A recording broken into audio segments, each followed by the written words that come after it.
اعوذ باللہ من الشیطان اللعین الرجیم بسم اللہ الرحمن الرحیم ولایت۔ قال رسول اللہ صلی اللہ علیہ وآلہ وسلم قال لی جبرائیل قال اللہ تعالی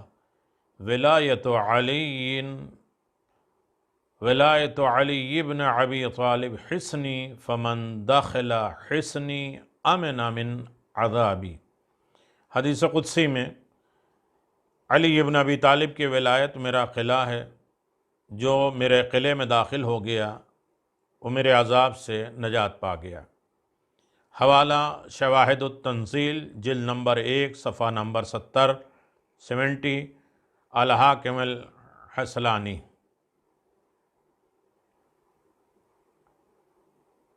غدیر کے سلسلے میں، ولایت کے سلسلے میں یہ بات آپ حضرات کی خدمت میں قدر وضاحت کے ساتھ پیش کی جا رہی ہے کہ تمام تعریف اللہ کے لیے ہے، جس نے اپنی وحدانیت اور یکتائی کے انوار سے ہمارے دلوں کو منور فرمایا، ہمارے سینوں میں اپنی اور اپنے اطاعت گزار بندوں کی محبت اور دوستی کے پودے لگائے، اور درود و سلام ہو اس کی مخلوق میں سے سب سے اچھے اشرف بندے محمد صلی اللہ علیہ وسلم اور ان کے اہل بیت پر، مخصوص اس بات پر جس نے حضرت کے چہرے انور سے کرب و اندوہ کا غبار صاف کیا، جو وصیوں کا سردار، متقیوں کا امام علی ابن ابی طالب علیہ السلام ہیں، اور ان کے دشمنوں پہ لعنت ابدی ہمیشہ کے لیے ہے۔ تاریخی واقعات اور حوادث کی اہمیت اور عظمت کے لحاظ سے ان کی قدر و قیمت کا اندازہ لگانے کا ایک طریقہ یہ ہے کہ اس واقعات کے رموز اور اس کے اغراض اور مقاصد اور اس واقعے میں موجود افراد، عوامل کی عظمت، رفعت کا اندازہ لگایا جائے۔ لہذا جتنا اس واقعے غدیر کے اسباب اور عوامل کی منزلت عظیم ہوگی، اس کے رموز کا مقام اعلیٰ اور اشرف ہوگا۔ یہ واقعہ بھی اتنا ہی عظمت اور اہمیت کا حامل ہے جو توجہ کے قابل ہے۔ تاریخ اسلام میں واقع غدیر کے بارے میں یہ کہنا بلا مبالغہ ہوگا کہ وہ مسلمانوں کے سامنے رونما ہونے والے اہم واقعات اور حادثات میں سے ایک نہایت اہم واقعہ، اور اس اہمیت کا سرچشمہ، اس کا موضوع، اس کے رموز اور افراد کا بلند و بالا مرتبہ، اور اس کے اغراض و مقاصد کی پاکیزگی اور ان کا تقدس۔ واقع غدیر کا موضوع مسلمانوں پر ایسے شخص کو خلیفہ اور حاکم مقرر کرنا جو رسول اللہ صلی اللہ علیہ وسلم کے بعد اسلام کی باغ ڈور سنبھالے، اور اس واقعے کے رمز اور محور رسول خدا صلی اللہ علیہ وسلم ہیں، جو خلیفہ اور حاکم مقرر کرنے والے ہیں، اور امیر المؤمنین علی ابن ابی طالب علیہ السلام ہیں جن کو حاکم بنایا گیا۔ اس واقعے کے گواہ تمام مسلمان ہیں، اور اس کے محرک اور دستور دینے والا خداوند عالم ہے، چونکہ اس نے اپنے نبی صلی اللہ علیہ وآلہ وسلم سے اس امر کے اعلان اور لوگوں تک پہنچانے کا حکم دیا۔ چنانچہ خداوند عالم کا ارشاد ہے، یا ایھا الرسول بلغ ما انزل الیک من ربک وَإِن لَّمْ تَفْعَلْ فَمَا بَلَّغْتَ رِسَالَةَ۔ اے رسول، جو حکم تمہارے پروردگار کی جانب سے تمہارے پاس آ چکا ہے اس کو پہنچاؤ۔ اگر تم نے یہ حکم نہیں پہنچایا تو گویا تم نے رسالت کا کوئی کام انجام نہیں دیا، اور اللہ تمہارے اور تمہیں لوگوں کے شر سے محفوظ رکھے گا۔ اس واقعے کے اغراض اور مقاصد، غرض اور غایت دین خدا کو لہو و لعب، جھوٹ کا نشانہ بننے سے محفوظ رکھا جائے۔ کھیل کود میں نہیں دین، بلکہ اس کے نگراں، اس کا محافظ بھی ہو۔ دین اہم ہے تو اس کا نگراں و محافظ بھی اہم ہو۔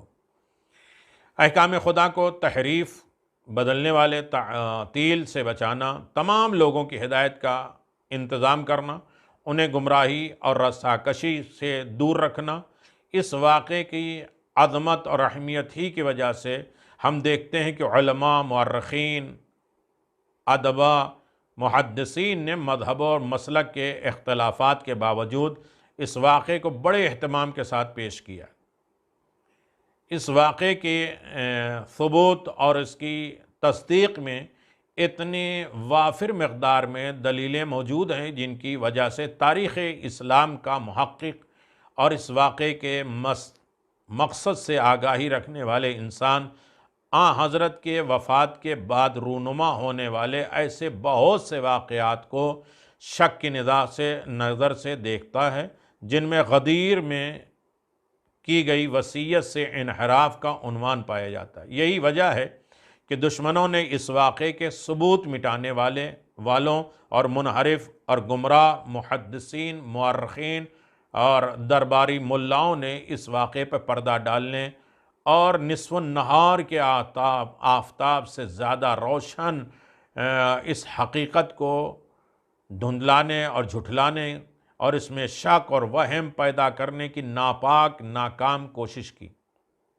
لہذا حق کے متوالیوں اور امیر المؤمنین کی محبت، دوستی اور اخلاص کی راہ میں چلنے والوں نے اس ظالمانہ حملے کا مقابلہ کرنے اور قطعی دلیلوں اور روشن برہانوں کے ذریعے اس واقعے پر ڈالے گئے شکوک شبہات کے پردے ہٹانے کا عزم بالجزم کیا۔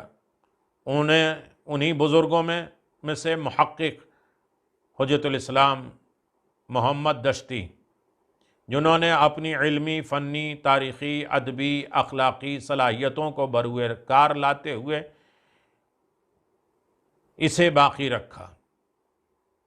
یقیناً یہ تاریخ کا بہت بڑا تحفہ ہے جسے غدیر کہتے ہیں۔ امام محمد باقر علیہ السلام فرماتے ہیں لم ینادی بشیء مثل ما نودی بالولایت یوم الغدیر۔ میں حدیثوں کی اس لیے پڑھ رہا ہوں کہ بچے اسے سن لیں۔ امام محمد باقر علیہ السلام فرماتے ہیں کسی بھی حکم کا ایسے اعلان نہیں کیا گیا جیسے غدیر کے دن ولایت کا اعلان کیا گیا۔ مدینے سے لے کر مقام غدیر تک کے مختصر حالات آپ دیکھیں، اندازہ لگائیے۔ رسول اکرم صلی اللہ علیہ وسلم کی مدینے کی طرف ہجرت کو تقریباً 10 سال گزر گئے تھے۔ ماہ ذی قعدہ کی ایک رات کو حضرت صلی اللہ علیہ وسلم نماز شب سے فارغ ہو کر صحن مسجد میں تشریف فرما تھے کہ امین وحی نازل ہوا اور فرمایا اے رسول خدا صلی اللہ علیہ وسلم، خدا عالم آپ کو درود و سلام کے بعد فرماتا ہے کہ میں نے کسی بھی رسول کو اس وقت تک اپنی طرف نہیں بلایا یہاں تک کہ ان کے دین کو کامل کیا اور ان کی حجت کو لوگوں پر تمام کیا۔ بس آپ کی رسالت کے 2 وظائف ہیں، 2 کام ہیں، آپ پر باقی رہ گئے 2 ذمہ داریاں، 2 ڈیوٹی، ایک حج اور دوسرا وصایت اور امامت، وصی اور امام بنانا۔ اے رسول اکرم صلی اللہ علیہ وآلہ وسلم، خدا تعالی آپ کو حکم دیتا ہے کہ حج بجا لائیں اور لوگوں کو مناسک حج کی تعلیم دیں، جیسے نماز، روزہ سکھایا آپ نے، باقی احکام دین کو بتایا۔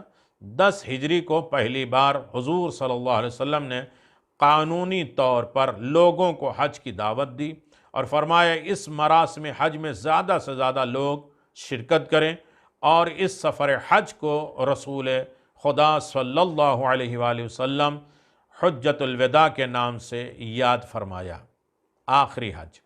اور اس سفر سے آپ کا ہدف قوانین اسلام کے 2 اہم احکام کو بیان کرنا تھا جو ابھی تک لوگوں کے درمیان میں کامل اور قانونی طور پر بیان نہیں ہوئے تھے، ایک حج، دوسرا حضرت کی وفات کے بعد امامت اور خلافت کا مسئلہ تھا۔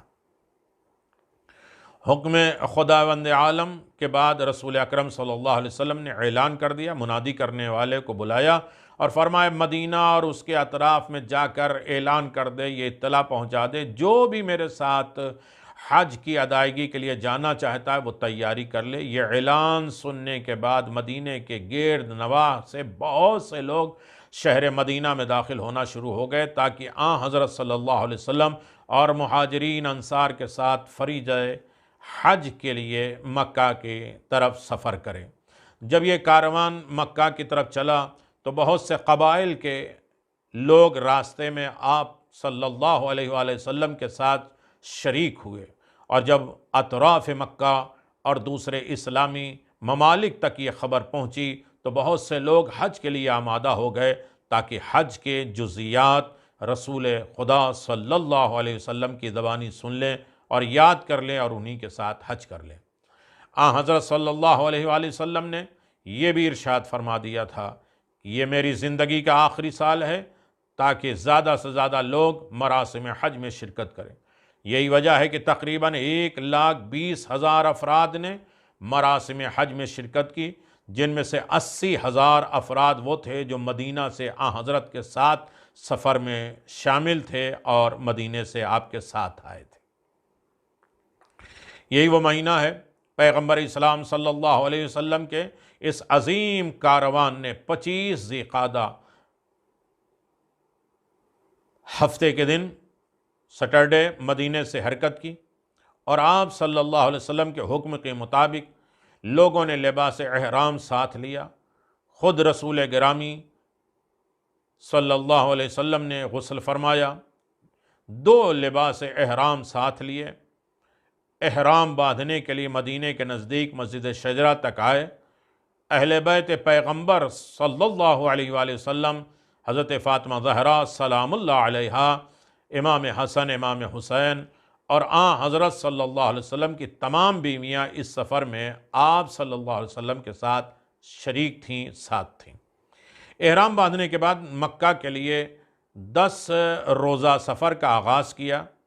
سنڈے اتوار کے دن صبح ایک جگہ پر قیام فرمائے، رکے اور شام تک وہیں ٹھہرے۔ نماز مغرب عشاء کے بعد پھر حرکت کی اور مقام عرق زبیطہ پر پہنچے، اور اس کے بعد مقام روحہ پر مختصر قیام کیا اور نماز عصر کے وقت مقام منصرف پر پہنچے اور نماز مغرب عشاء کے لیے منعشہ پر قیام کیا، اور صبح کی نماز مقام عصایہ پر ادا کی، اور منگل کے دن مقام عرج پر پہنچے، اور بروز بدھ ویڈنسڈے مقام سقیہ پر پہنچے، اور جمعرات کے دن مقام ابوات پر پہنچے۔ وہاں آپ کی مادر گرامی جناب آمنہ علیہ السلام کی قبر مبارک ہے۔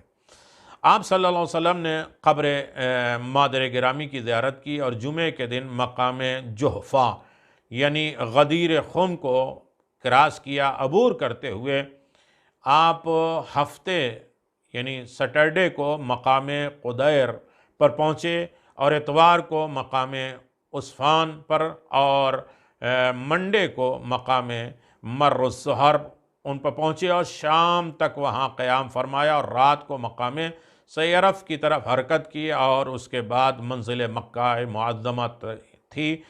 10 دن مسافت کے بعد، سفر کے بعد 5ویں ذی الحجہ کو منگل کے دن یہ عظیم کاروان عظمت و جلالت کے ساتھ شہر مکہ میں وارد ہو گیا۔ جب سفر حج کے لیے اعلان کیا گیا تو ان دنوں حضرت علی ابن ابی طالب علیہ السلام تبلیغ اسلام اور خمس اور زکوٰۃ کی رقم وصول کرنے نجران اور یمن گئے ہوئے تھے۔ حضرت صلی اللہ علیہ وسلم نے مدینے سے حرکت کرتے وقت ایک قاصد امیر المؤمنین کے پاس بھیجا اور دستور فرمایا اہالی یمن میں سے جو بھی مراسم حج میں شرکت کرنا چاہے ان کو اپنے ساتھ آپ علی لے کر آئیں، آپ مکہ آ جائیں۔ حضرت امیر المؤمنین علیہ السلام یہ حکم ملتے ہی 12,000 افراد پر مشتمل کاروان لے کر عازم مکہ ہوئے، اور جب حضرت صلی اللہ علیہ وسلم کے کاروان مکہ کے نزدیک پہنچا تو حضرت علی ابن ابی طالب علیہ السلام بھی یمن سے مکہ کے نزدیک پہنچے۔ ایک شخص کو اپنا جانشین مقرر فرمایا اور خود حضور صلی اللہ علیہ وسلم سے ملاقات کی غرض سے آپ صلی اللہ علیہ وسلم کی خدمت میں حاضر ہوئے اور حالات سفر بیان کیے۔ رسول اکرم صلی اللہ علیہ وسلم بہت خوش ہوئے اور حکم دیا کہ کاروان یمن کو مکہ میں داخل کیا جائے۔ حضرت امیر المؤمنین علی بن ابی طالب علیہ السلام دوبارہ کاروان کے پاس تشریف لے گئے اور آپ کا قافلہ حضرت صلی اللہ علیہ وسلم کے قافلے کے ساتھ 5ویں ذی الحج منگل کے دن مکے میں داخل ہوا۔ 9ویں ذی الحجہ کو مراسم حج کا آغاز ہوا۔ حضرت صلی اللہ علیہ وسلم نے عرفات مشعر کے بعد 10ویں ذی الحج کے روز مینا میں قربانی اور باقی اعمال کے انجام دیا، اور طواف اور سعی کے بعد تمام واجبات اور مستحبات الہی کو لوگوں کے لیے بیان فرمایا، اور 12 ذی الحج کو 3 دن میں اعمال حج تمام ہوئے، اور مراسم حج کے بعد حضرت صلی اللہ علیہ وسلم پر دستور الہی یوں نازل ہوا، اللہ کا حکم یوں نازل ہوا، آپ صلی اللہ علیہ وسلم کی نبوت تمام ہونے والی ہے، اس میں اعظم اور آثار علم میراث انبیاء کو حضرت علی ابن ابی طالب علیہ السلام کے حوالے کر دیں۔ یہ مسجد خیف میں مینا کے میدان میں ایک مسجد ہے جو سب سے پہلے مومن ہے، اور میں زمین کو حجت خدا سے خالی نہیں رہنے دوں گا، یہ پیغام خدا ہے۔ یادگار انبیاء صحف آدم، نوح، ابراہیم علی نبینا علیہم السلام، توراۃ، انجیل، عصائے موسیٰ علی نبینا و علیہ السلام، سلیمان نبی کی انگشتری،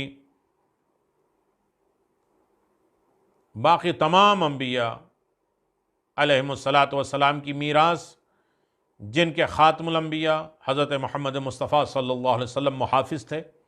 حضرت صلی اللہ علیہ وسلم نے حضرت علی ابن ابی طالب کو بلایا اور انبیاء ما سبق کو میراث کو حضرت علی کے سپرد کیا، جو آپ کے بعد آنے والے 11 ائمہ تک منتقل ہوتی رہی۔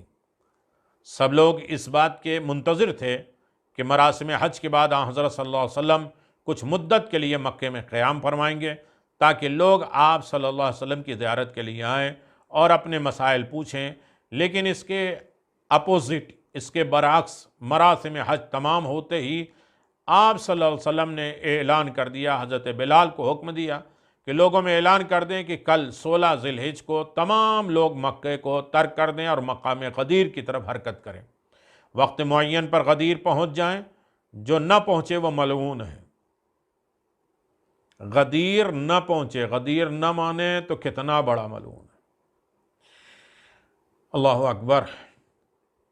حضرت صلی اللہ علیہ وسلم کے اس آرڈر کے مطابق کوئی بھی حاجی مکے میں باقی نہ رہا، اور یہاں تک کہ مکے کے 5000 حاجی بھی مکے کو چھوڑ کر آپ صلی اللہ علیہ وسلم کے ساتھ عازم مقام غدیر ہوئے، غدیر کی طرف چل دیے۔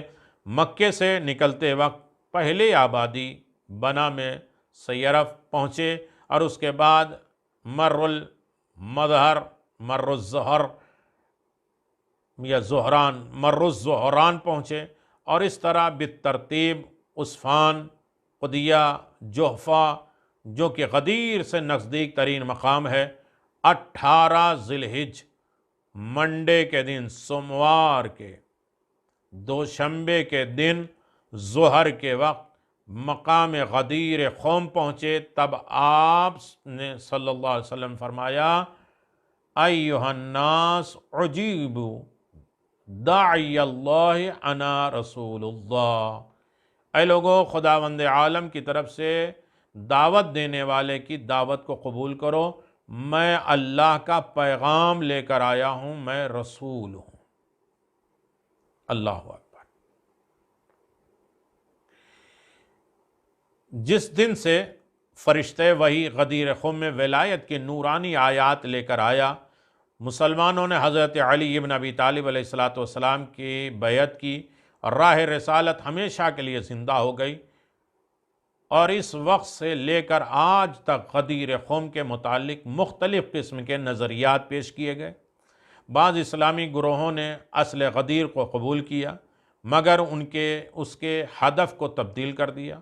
بہت سی کتابیں خطبہ حجت الوداع کے نام سے چھپائی گئیں، لیکن ولایت اور رہبری حضرت علی ابن ابی طالب کی بحث کو نکال دیا، حذف کر دیا، صرف اخلاقیات کو بیان کیا۔ یہاں تک کہ پیغمبر اسلام صلی اللہ علیہ وسلم میں بھی جو فلم بنائی گئی خطبہ حجت الوداع میں تحریف کی گئی، بدلاؤ کیا گیا، اور اس فلم نامے میں پیغمبر اسلام صلی اللہ علیہ وسلم کے آخری خطبے کو اخلاقیات کے بیان سے مخصوص کر دیا کہ پیغمبر نے وہاں اخلاق کا درس دیا تھا، باقی چیزیں ختم، ولایت کا تذکرہ ہی نہیں کیا گیا۔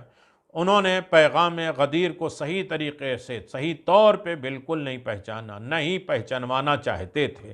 بات دوسرے غدیر کو شواہد اور اس کی سند کے ساتھ پہچاننے کے باوجود عذر لے کر چلے گئے اور سوری بول کے چلے گئے اور اسے انکار کر دیا۔ ہوا وہی جو ہونا چاہیے تھا۔ ماجرا سقیفہ کے بعد اب کچھ نہیں کیا جا سکتا۔ حکومت کے مخالفت کرتے ہوئے اخلاقی مسائل کو نہیں چھیڑا جا سکتا، اختلافی مسائل کو۔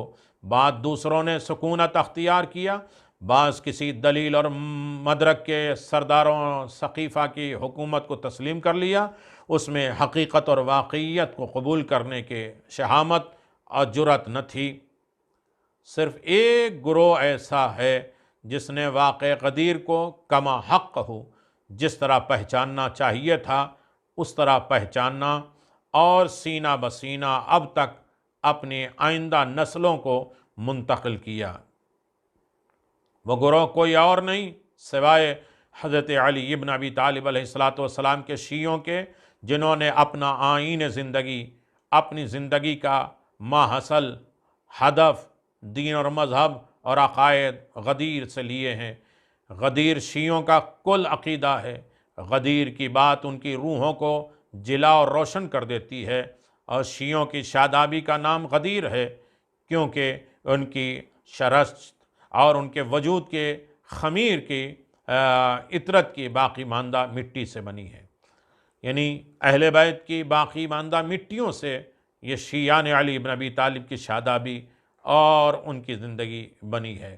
حدیث میں ہے خلقوا من فاضل طینتنا، یہ لوگ ان کی خوشی میں خوشی مناتے ہیں اور ان کے غم میں غمناک ہوتے ہیں۔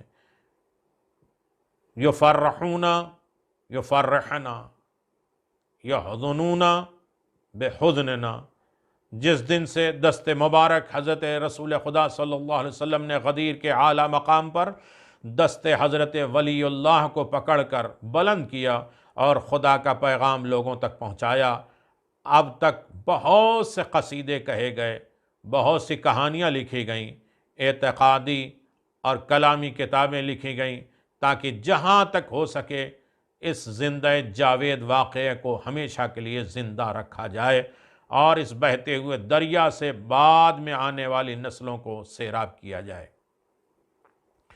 لیکن لمحہ فکریہ ہے، جو چیز انسان کو مطالعات اور ریڈیو، ٹیلی ویژن، مسجد، منبر، عید غدیر کی مناسبت سے برپا ہونے والے محافل جشن غدیر جیسے بے مثل واقعے کے بارے میں سننے کے بعد بھی بے قرار رہتی ہے، وہ بے توجہی اور دقت کا فقدان ہے۔ انتہائی افسوس کے ساتھ یہ کہنا پڑتا ہے کہ یہی سطحی سوچ کی تاریکی ہے جس نے ابھی تک غدیر خم کو اپنا گھٹا ٹوپ اندھوروں میں چھپا کے رکھا ہے۔ جس طرح عید الفطر، عید الاضحیٰ کا اہتمام کرتے ہیں، غدیر کا کیوں نہیں کرتے؟ بہت سے قصیدے، محافل، جشن، کتابیں، تقاریر ایسی ہیں جس میں غدیر کا کما حق ادا نہیں ہوتا۔ آہستہ آہستہ بعض لوگوں کے لیے صرف ایک راسخ عقیدہ کی حیثیت سے رہ گیا کہ روز غدیر اعلان ولایت کا دن ہے اور حضرت امیر المؤمنین علی ابن ابی طالب علیہ السلام کی امامت اور وصایت پہنچانے کا دن ہے۔ اسے حق کے ساتھ منانا چاہیے، اہتمام کے ساتھ منانا چاہیے اور عظیم ترین اسے عید منانا چاہیے، اور لوگوں کے درمیان یہ اجاگر ہونا چاہیے۔ نئے لباس، اہتمام کے ساتھ مبارکبادیاں اور اس کے بے انتہا 36 فضائل ایسے ہیں جو کسی چیزوں میں فائد ہیں، 36 اعمال ہیں اس میں۔ لیکن چونکہ یہ کتاب میں پڑھ رہا ہوں، باقی دوسری تفسیرات میں نہیں جا رہا ہوں، اور اسی کے ذریعے انشاءاللہ امتحان ہوں گے، اس کے سوال و جوابات آپ حضرات کی خدمت میں پیش کیے جائیں گے، آپ کو اس میں سے جواب دینا ہے۔ اور یہ سخن حق ہے جو عاشقان ولایت کی زبان، قلم اور فکر و ذوق سے صادر ہوتا ہے، لیکن صرف یہی حق نہیں ہے بلکہ حقیقت اور واقعیت کا صرف ایک گوشہ ہے، سکے کا ایک رخ ہے، کیونکہ سطحی سوچ کے ساتھ فیصلہ کیا جائے، کہا جائے اور لکھا جائے، جبکہ ہمارا دشمن غدیر کی حقیقت کو چھپانے کی سرتوڑ کوشش کر رہا ہے، ہزاروں ہیلے اور بہانے تلاش کرتا ہے، کسی طرح غدیر خم کی حقیقت کو اجاگر نہ ہونے دیا جائے اور اسی تاریخی حقیقت کو پس پردہ ڈالا جائے۔ ایسا کیوں؟ ہمارے مقررین غدیر کی گہرائیوں اور گہرے مطالب کو بیان کیوں نہیں کرتے؟ ایسا کیوں ہے کہ ہمارے مصنفین لکھنے والے غدیر خم کی اصلی حقیقت کو کیوں نہیں لکھتے؟ بعض لا علمی کی وجہ سے ایسے خطاب اور اشعار اور مرثیوں میں غدیر کے دن کو صرف اعلان ولایت کے ساتھ مخصوص کر دیتے ہیں، لیکن افسوس کہ بعض جان بوجھ کر غدیر کے دن کو اعلان ولایت کا دن کہتے ہیں، اور لوگوں نے بھی اس بات کو یقین کر لیا، کیونکہ ہمارے مسلمان اپنے روحانی پیشواؤں کی اطاعت کرتے اور اپنے عقائد انہی سے لیتے ہیں۔ بار بار یہ سننے کے بعد یقین کر لیا کہ روز غدیر صرف اور صرف پیغام ولایت پہنچانے کا دن ہے۔ نہیں، واقع غدیر میں تحقیق کی ضرورت ہے۔ کیا رسول گرامی اسلام نے، رسول صلی اللہ علیہ وسلم نے آغاز بعثت کے وقت حضرت امیر المومنین کی ولایت کا پیغام نہیں پہنچایا تھا؟ بعثت ہی میں اعلان کر دیا تھا۔ کیا بار بار یا بارہا بار مدینے کے منبر سے امیر المومنین اور ان کے 11 بیٹوں کی ولایت کو لوگوں کے کانوں تک نہیں پہنچایا تھا؟ کیا امام علی اور ان کے بعد آنے والے اماموں کے نام اور اسمائی کتابوں جیسے توریت، انجیل، زبور میں نہیں آئے تھے؟ اعلان ولایت تو ہو چکا تھا۔ کیا جنگ خیبر، احد، تبوک کے زمانے میں رسول خدا صلی اللہ علیہ وسلم کی بہت سی احادیث اس بات کے تمام اسلامی ممالک میں نہیں پہنچی تھی کہ جب امام علی کا تعارف اپنے بعد ولی اور وصی کی حیثیت سے کروایا؟ حدیث منزلت میں کہا انت منی بمنزلت ہارون من موسیٰ۔ کیا واقع غدیر سے پہلے بیان نہیں کی گئی تھی یہ؟ اگر رسول اکرم صلی اللہ علیہ وسلم نے واقع غدیر سے پہلے اپنی بہت سی تقاریر اور احادیث اور روایات کے ذریعے امام علی کی ولایت کا اعلان فرما دیا ہے تو پھر یہ اعلان غدیر سے پہلے ہو چکا تھا۔ اب دیکھنا یہ ہے کہ غدیر میں کون سی حقیقت کا اشعار اور کھلا راز کون سا کھولا بیان کی گئی، وہ کون سا ایسا اہم وظیفہ تھا جسے رسول خدا صلی اللہ علیہ وسلم نے انجام دیا۔ منافقین اور کفار کو حسد اور کینے کے کس بات پر تھا؟ کیا تھا؟ کس وجہ سے حسد اور کینہ تھا؟ غدیر کے دن ایسا کیا ہوا کہ ان سے برداشت نہ ہو سکا، تحمل نہیں ہو سکا اور رسول خدا کے قتل کے درپے ہو گئے؟ یہ غدیر ہی تو سبب تھا۔ اگر مسئلہ صرف اعلان ولایت کو ہوتا تو اتنے تلخ، اتنے کڑوی سیاست اور واقعات رونما نہ ہوتے، کیونکہ مدینے میں کئی بار حضرت علی بن ابی طالب کی ولایت کا اعلان سن چکے تھے اور کوئی اعتراض نہ کیا، کیونکہ انہیں تو صرف اس زمانے کا انتظار تھا کہ جب رسول گرامی صلی اللہ علیہ وسلم درمیان میں نہ ہو۔ غدیر میں ایسا کیا ہوا کہ عاشقان ولایت خوش ہو گئے اور منافقین نا امید ہو گئے اور اپنے تمام شیطانی امیدوں کو برباد ہوتا دیکھ رہے تھے، یہاں تک کہ تلواریں لے کر تاریکی یا اندھیرے شب سے فائدہ اٹھاتے ہوئے رسول اکرم صلی اللہ علیہ وسلم کے راستے میں بیٹھ گئے۔ لیکن خدا کو یہ ہرگز منظور نہ تھا کہ ان کے یہ ناپاک ارادے پورے ہوں اور پیغمبر اسلام صلی اللہ علیہ وسلم محفوظ رہے۔ اس میں شک نہیں کہ ظاہر یہ آیت بلغ ما انزل الیک کا ابلاغ ولایت سمجھی جاتی ہے، مگر دیکھنا یہ ہے کہ ما انزلہ کیا ہے، ما انزلہ کیا ہے۔ اللہ اکبر۔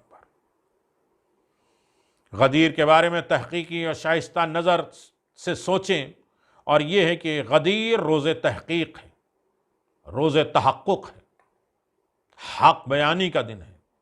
12 اماموں کی ولایت کا، حضرت امیر المؤمنین سے لے کر حضرت مہدی عجل اللہ تعالی فرجہ الشریف تک، جس کا ظاہری طور پر اعلان بھی کیا گیا اور حضرت صلی اللہ علیہ وسلم نے بیعت بھی لی، دنیا بھر کے اسلامی ممالک سے آئے ہوئے تقریباً 1,20,000 1.25 لاکھ حاجیوں نے آپ کی بیعت کی، اور یہ تاریخ ساز اور اہم واقعہ ہمیشہ ہمیشہ کے لیے تاریخ کے ورق پر ثابت ہو گئے اور ثبت ہو گئے۔ اس حقیقت کی تاریخ میں ثبت ہونے کے ساتھ غدیر کے موضوع پر قصیدہ گوئی کہ جس کا آغاز حضور صلی اللہ علیہ وسلم کے زمانے میں ہی ہو گیا تھا، مہاجرین اور انصار میں سے 2,000 سچے گواہوں کی گواہی کی وجہ سے وہ منافقین جو موقع کی تلاش میں تھے برداشت نہ کر پائے، تحمل نہ کر سکے، یہاں تک کہ حملہ آور ہو گئے۔ ان کے بدنما چہرے سے نقابیں ہٹ گئیں اور تاریخ کے ورق میں ہمیشہ کے لیے وہ ذلیل اور رسوا اور منافق قرار دیے گئے۔ روشنی چمکی، ان کے چہرے ظاہر ہو گئے۔ ہم یہاں تحقیقی اور مناسب ہو کر غدیر کا دن حضرت علی بن ابی طالب کے ساتھ لوگوں کی عمومی بیعت کا دن ہے۔ روز غدیر حضرت علی بن ابی طالب سے لے کر حضرت مہدی تک 12 ائمہ معصومین علیہم السلام کی اس بات ولایت اور تحقق امامت کا دن ہے۔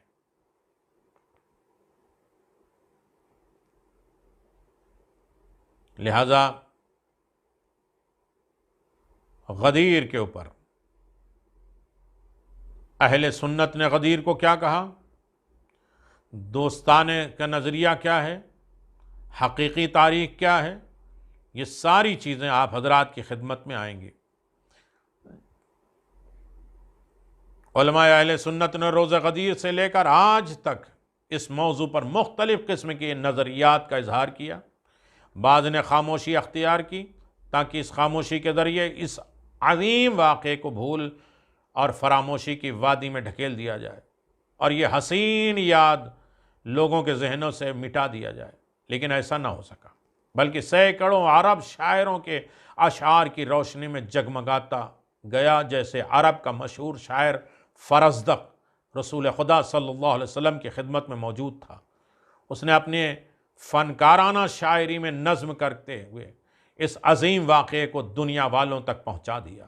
بعض نے حکام وقت کی مدد سے سقیفہ سے اب تک تذکرہ غدیر پر پابندی لگا دی، اس کو جرم شمار کیا جانے لگا، کوڑے اور زندان اور قید خانہ اور قتل عام کے ذریعے چاہا کہ اس واقعے کو لوگ فراموش کر دیں، بھلا دیں، لیکن اپنی تمام تر کوششوں کے باوجود ناکام رہے۔ ولایت کے متوالیوں دوستوں پر ظلم کرتے رہے، انہیں قتل کیا گیا، تازیانوں کی زد میں رکھا گیا۔ جتنا راہ غدیر کو خونی بنایا گیا، اتنا ہی مقام غدیر اجاگر ہوتا گیا۔ آخر کار ان کا خون رنگ لایا اور شفق سرخ کے مانند جاویدہ ہو گیا۔ آسمان پہ جیسے سرخی ہمیشہ کے لیے ہے، اسی طرح آج بھی غدیر باقی ہے۔ حضرت فاطمہ زہرا سلام اللہ علیہا کی ہمیشہ یہ کوشش رہی ہے کہ بحث اور مباحثہ اور مناظرات کے دوران غدیر کے موضوع پر بات کریں۔ خود حضرت علی بن ابی طالب نے غدیر کے حساس سیاسی تبدیلیوں سے متعلق گفتگو کی۔ جناب سیدہ کا خطبہ غدیر فدق کا خطبہ آپ سنیں، جس میں غدیر کا تذکرہ موجود ہے۔ میدان غدیر میں حاضر چشمدیدہ گواہوں سے غدیر کے واقعے کا اعتراف لیا امیر المومنین نے خود، کہ تم بھی تھے، تم بھی تھے، تم نے دیکھا، تم نے انکار کیوں کیا؟ دوسرے ائمہ معصومین اور ولایت کے جانثاروں نے اس دن سے لے کر آج تک ہمیشہ غدیر خم کو اجاگر کیا اور پیغام غدیر کو آئندہ نسلوں تک پہنچایا۔ اب کوئی غدیر میں شک کو تردد کا شکار نہیں ہو سکتا، نہیں اس کو کوئی جھٹلا سکتا ہے۔ بعض اہل سنت مصنفین جو اس بات کو سمجھتے ہیں کہ واقع غدیر سورج کی طرح روشن اور منور ہے، جس طرح سورج کو چراغ نہیں دکھایا جا سکتا، اسی طرح اس کا انکار بھی نہیں کیا جا سکتا۔ اگر اس کو نئے رنگ میں پیش نہیں کیا گیا تو غدیر کی حقیقت بہت سے جوانوں اور حق متلاشیوں کو ولایت علی کے نور کی طرف لے جائے گی، تو وہ ہیلا اور مکر سے کام لے گی اور حقیقت غدیر میں تحریف کرنے لگے گی اور کہا ہاں واقع غدیر صحیح ہے اور ان کا انکار ممکن نہیں ہے۔ لیکن اس دن رسول خدا صلی اللہ علیہ وسلم کا مقصد یہ تھا کہ اس بات کا اعلان کریں کہ حضرت علی ابن ابی طالب علیہ السلام کو دوست رکھتے ہیں۔ یہ جو آپ صلی اللہ علیہ وسلم نے فرمایا من کنت مولا فعلی مولا، تو آپ صلی اللہ علیہ وسلم کا مقصد بتانا تھا کہ جو بھی مجھے دوست رکھتا ہے ضروری ہے کہ وہ علی کو دوست رکھے۔ اللہ اکبر۔ اور یہیں سے وہ الفاظ کی ادبی بحث میں داخل ہو گئے۔ لفظ ولی مولا کے کیا معنی ہیں؟ دوستی ہیں، دوست رکھنے کے ہیں، لہذا غدیر کا دن اس لیے نہیں تھا کہ اسلامی دنیا کو امامت اور رہبری کا تذکرہ کیا جائے، بلکہ روز غدیر کی دوستی کا اعلان کیا گیا۔ یہ اہل سنت کہیں گے۔ مولا کے معنی کیا ہے؟ انہوں نے اس طرح پیغام غدیر میں تبدیلی کر دی، تحریف کر کے بظاہر دوستانہ نظریہ کے ذریعے یہ کوشش کی کہ اہل سنت جوانوں اور اذہان امور کو پیغام غدیر سے منحرف کیا جا رہا ہے۔ چنانچہ اپنی کتابوں میں اس طرح کے بیان کیا کہ اہل سنت مدارج کی طالب علموں اور عام لوگوں نے اس بات پر یقین کر لیا کہ روز غدیر علی کی دوستی کا اعلان ہے، پس کوئی غدیر کا انکار نہیں کرتا۔ رسول خدا صلی اللہ علیہ وسلم نے اس دن تقریر کی، لیکن صرف علی اور ان کے ساتھ دوستی کا اعلان کیا، اس بات کی تائید کی کہ مسلمان بھی حضرت علی کو دوست رکھیں۔ اصل میں ہمیں بحثوں میں نہیں جانا ہے، یہ ہمارا کمپٹیشن ہے، ہم حقیقت کی طرف جائیں گے۔ دوسرے مذاہب کیا سوچتے ہیں وہ جو بھی سوچیں، اس لیے کہ غدیر چھپ نہیں سکتی، مٹ نہیں سکتی۔ ہمیں کیا کرنا ہے اور اسے اور بہتر طریقے سے ہمیں کیا کرنا ہے، اس کی طرف ہمیں جانا ہے۔ حقیقت تاریخ کا جواب مولا واقع غدیر کی صحیح تحقیق کے بعد ہم اس نتیجے پر پہنچتے ہیں کہ غدیر خم صرف اعلان دوستی کا نام نہیں ہے، بلکہ اس کی حقیقت کچھ اور ہے۔ واقع روز غدیر کی تحقیق حقیقت غدیر تک پہنچنے کے لیے ایک راستہ یہ ہے کہ غدیر کی تاریخی حقیقت اور واقعیت میں تحقیق کی جائے۔ حجت الوداع رسول خدا صلی اللہ علیہ وسلم کا آخری سفر حج ہے۔ اس خبر کے پاتے ہی مختلف اسلامی ممالک سے جوک در جوک مسلمان آپ کی خدمت میں آئے اور بے مثال کم و نظیر تعداد کے ساتھ فرائض حج کو انجام دیا۔ اس کے بعد سارے مسلمان شہر مکہ سے نکل گئے، خارج ہو گئے اور خم غدیر پہنچے، جہاں سے انہوں نے اپنے شہر و دیار کی طرف کوچ کیا۔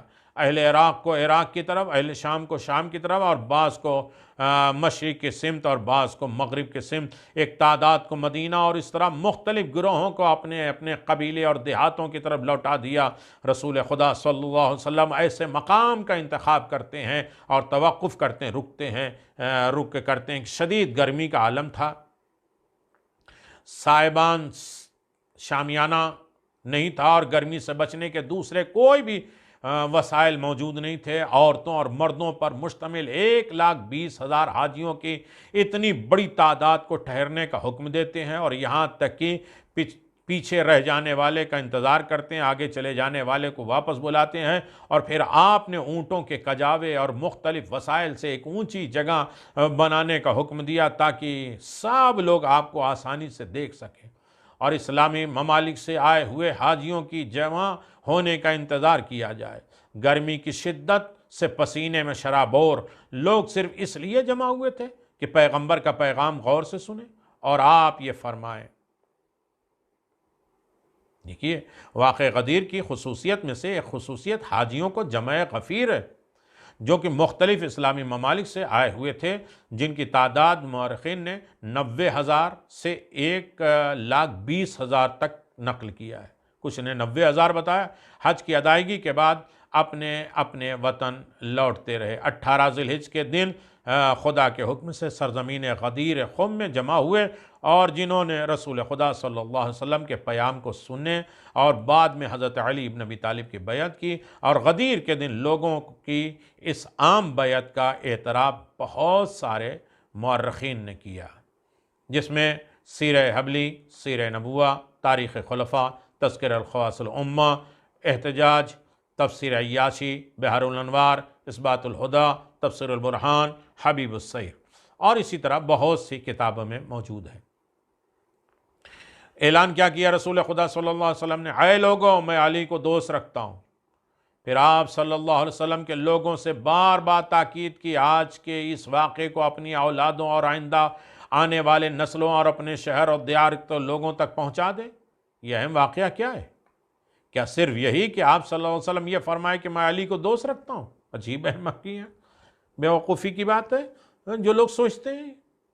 کیا ایسی حرکت کسی عام شخص سے قابل قبول ہے کہ سب کو جمع کریں، سب کو اپنے گھروں سے نکال دیں، اس کے بعد کہیں میں علی کو دوست رکھتا ہوں اور کسی کا اعتراض بھی نہیں ہونا؟ کیا ایسی حرکت بیہودہ اور اذیت ناک اور قابل مذمت نہیں ہے؟ پھر کسی نے اعتراض کیوں نہیں کیا؟ کیا مسلمان یہ نہیں جانتے تھے کہ پیغمبر اسلام صلی اللہ علیہ وسلم حضرت علی علیہ السلام کو دوست رکھتے ہیں؟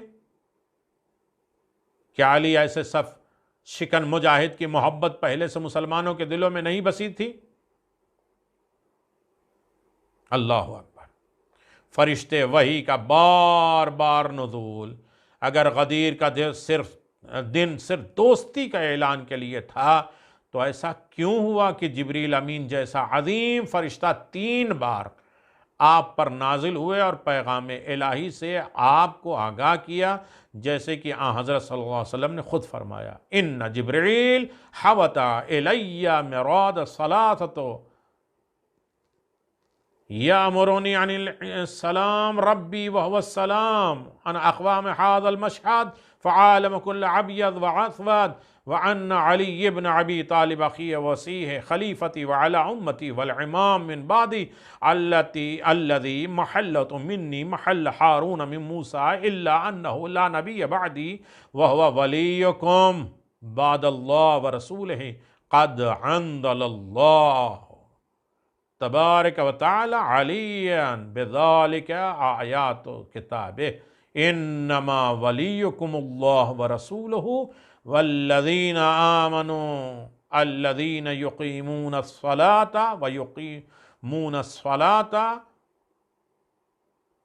ویؤتون الزکاة وہم راکعون۔ سورہ مائدہ آیت نمبر 55۔ وعلى علي بن ابي طالب الذي اقام الصلاة وآتى الزكاة وهو راكع يريد الله عز وجل في كل خال۔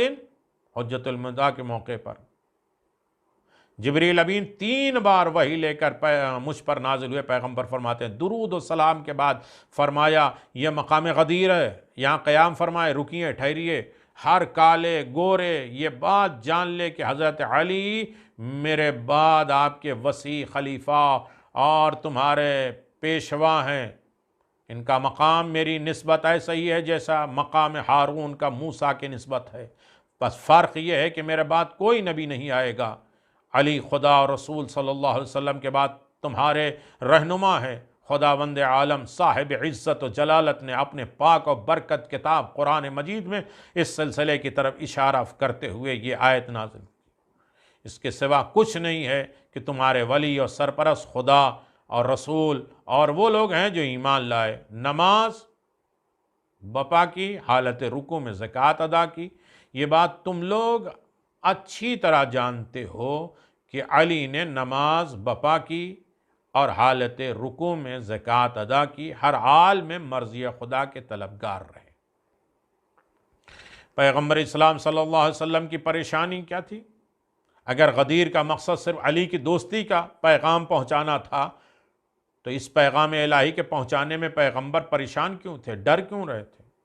آپ صلی اللہ علیہ وسلم 3 بار پشو پیش میں کیوں رہے کہ جبریل بار بار آتے رہے اور کہتے رہے یہ کریے کریے، مسلسل اصرار کرتے رہے، اور آیت نازل ہوئی یا ایھا الرسول بلغ ما انزل الیک من ربک وَإِن لَّمْ تَفْعَلْ فَمَا بَلَّغْتَ رِسَالَتَهُ۔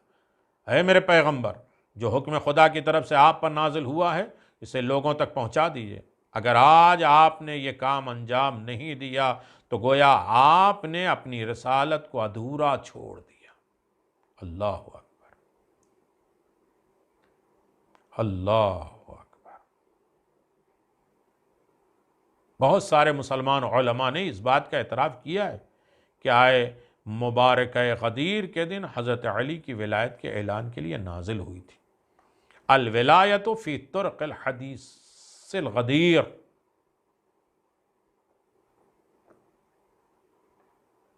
ما نزل القرآن فی امیر المؤمنین، یہ پورے امیر المؤمنین کے لیے نازل ہوئی ہے یہ آیت، سنیوں نے کہا۔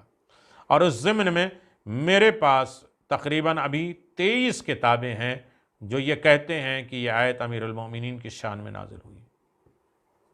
کتاب ہے ما نزل القرآن فی علی، درکۃ الحدیث الولایہ، الخصائص العلویہ، تفسیر شاہی، ارجع المطالب، اسباب النزول، تاریخ دمشق، فتح قدیر، مفاتیح الغیب، تفسیر المنار، حبیث السیر، درکۃ المنشور، شواہد التنزیل، فرائض السبتین، فصول المحبت، مطالب السؤال، یناب المودت، روح المعانی، عمدۃ القاری، غرائب القرآن، مودت القربا، حمدانی والی۔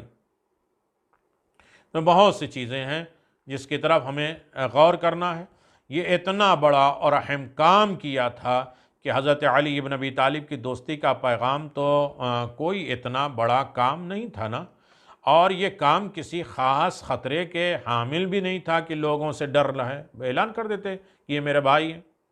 رسول خدا کو اتنا پریشان ہونا کیوں؟ یہاں تک کہ 3 بار جبریل نازل ہوئے اور آپ کو اصرار کرتے رہے، اور اللہ کا لہجہ بدل گیا کہ اگر یہ نہیں پہنچایا تو کچھ نہیں پہنچایا۔ کیا دوستی کرنے کے لیے آپ اس کام کو انجام دینے سے عذر خواہی کرتے رہے؟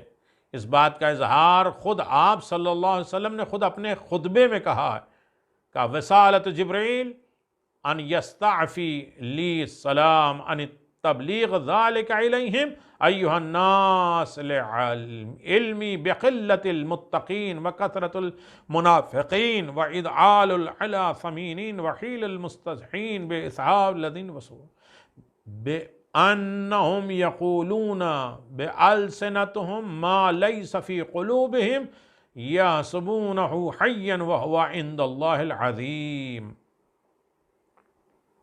اللہ اکبر۔ وَمِنْهُمْ الَّذِينَ يُعَزُّونَ النَّبِيِّينَ يَقُولُونَ هُوَ عُذْنٌ قُلْ عُذْنُ خَيْرٌ لَكُمْ۔ پیغمبر فرماتے ہیں میں نے جبریل سے درخواست کی کہ مجھے علی کی ولایت کے اعلان سے معاف رکھیے، کیونکہ اے لوگو میں اس بات سے بخوبی واقف ہوں کہ پرہیزگار بہت کم ہیں اور منافق کی تعداد یہ حاجی ہیں سب بہت زیادہ ہیں، مکار گناہگار اسلام کے مذاق اڑانے والے موجود ہیں۔ یعنی رسول کے ساتھ حج کرنے والے، حج کے ارکان کرنے والے، رسول انہیں منافق بھی کہہ رہے ہیں، مکار بھی کہہ رہے ہیں، گناہگار بھی کہہ رہے ہیں، اور اسلام کا مذاق اڑانے والا کہہ رہے ہیں۔ وہ لوگ جن کے بارے میں رسول خدا صلی اللہ علیہ وسلم نے اپنی کتاب میں فرمایا کہ وہ لوگ اپنی زبانوں سے ایسی بات کہتے ہیں کہ جن پر دل میں یقین نہیں رکھتا۔ ان کا خیال یہ ہے کہ یہ آسان اور بہت سادہ سی بات ہے، جبکہ منافق خدا کے نزدیک سب سے بڑا گناہ ہے۔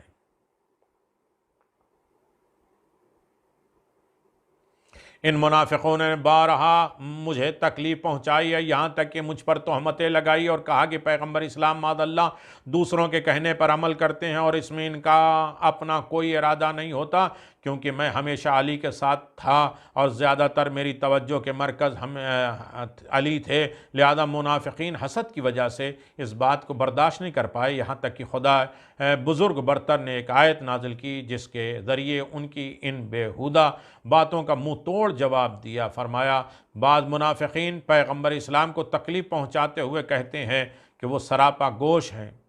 اے رسول کہہ دو کہ پیغمبر اچھی باتیں سننے والے ہیں، یہی تمہارے لیے بہتر ہے۔ اگر ابھی چاہو تو منافقوں کو نام اور پتے کے ساتھ پہچنوا دوں، یا ان کی طرف انگلی کا اشارہ دوں، یا لوگوں کو ان کی طرف پہنچا دوں، رہنمائی کروں کہ ان میں کون کون منافق ہیں۔ لیکن خدا کی قسم میں ان کے لیے کریم ہوں اور بزرگواری سے کام لیتا ہوں۔ اگر اس دن پیغمبر اسلام حضرت علی علیہ السلام کی دوستی کا پیغام نہ پہنچاتے تو آپ صلی اللہ علیہ وسلم کی رسالت پر کیا حرف آتا؟ یہ کام ایسا کون سا تھا کہ اگر پیغمبر اسلام صلی اللہ علیہ وسلم انجام نہ دیں تو ان کی رسالت نامکمل رہ جائے گی، اور پھر فرشتے وہی حضرت صلی اللہ علیہ وسلم کو تسلی کے لیے پیغام دیں اور آئیں واللہ یعصمک من الناس۔ اللہ اکبر۔ اللہ کہہ رہا ہے، اللہ قسم کھا رہا ہے کہ انسانوں کے شر سے محفوظ رکھیں گے۔ ارے حاجی ہیں، اس میں کیا ڈر ہے؟ وہ رسول جن پر آغاز بعثت سے لے کر حجت الوداع تک کبھی بھی خوف غالب نہیں آیا، ہمیشہ میدان جنگ میں موجود رہے، کار رسالت کے مشکل کٹھن راستے میں آپ صلی اللہ علیہ وسلم کے قدم کبھی متزلزل نہیں ہوئے، ڈگمگائے نہیں۔ اب آپ کو کیا پریشانی ہو گئی؟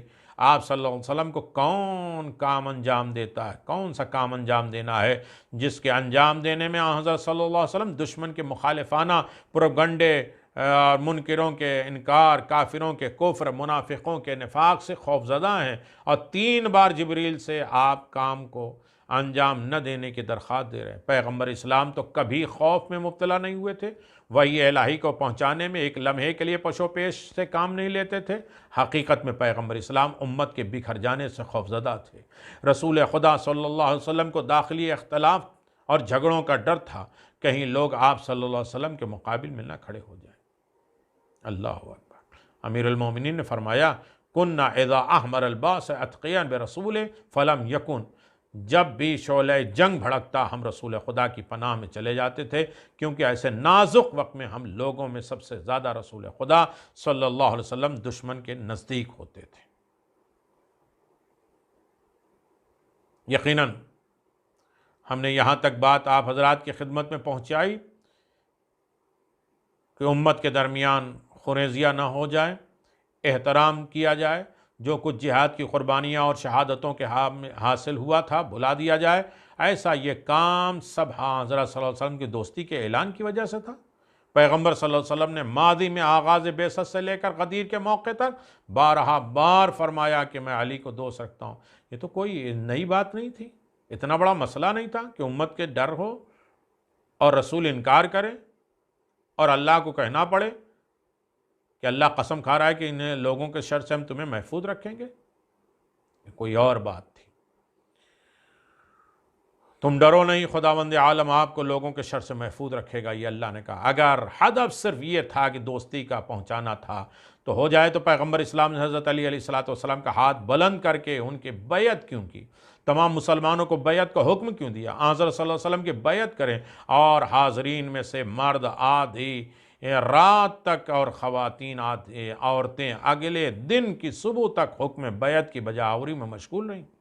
حضرت علی بن ابی طالب کی دوستی اور اس کا ابلاغ تو اس بات کے متقاضی نہیں ہے کہ بیعت طلب کی جائے، لوگ بھی امتثال حکم کے لیے مشغول تھے۔ پیغمبر اسلام صلی اللہ علیہ وسلم مختلف اسلامی ممالک سے آئے ہوئے 1,20,000 حجاج کو ایک دن اور رات کے لیے غدیر خم کے میدان میں روکے رہیں، صرف یہ کہنے کے لیے کہ اے لوگو میں علی کو دوست رکھتا ہوں۔ آیا یہ دعویٰ قابل قبول ہے؟ یہ بات تو صراحتاً بالکل ختم ہو جاتی ہے کہ یہ بات غلط ہے۔ اس کے بعد انشاءاللہ آپ سے گفتگو جاری و ساری رہے گی۔ وآخر دعوانا ان الحمدللہ رب العالمین وصلی اللہ علی محمد۔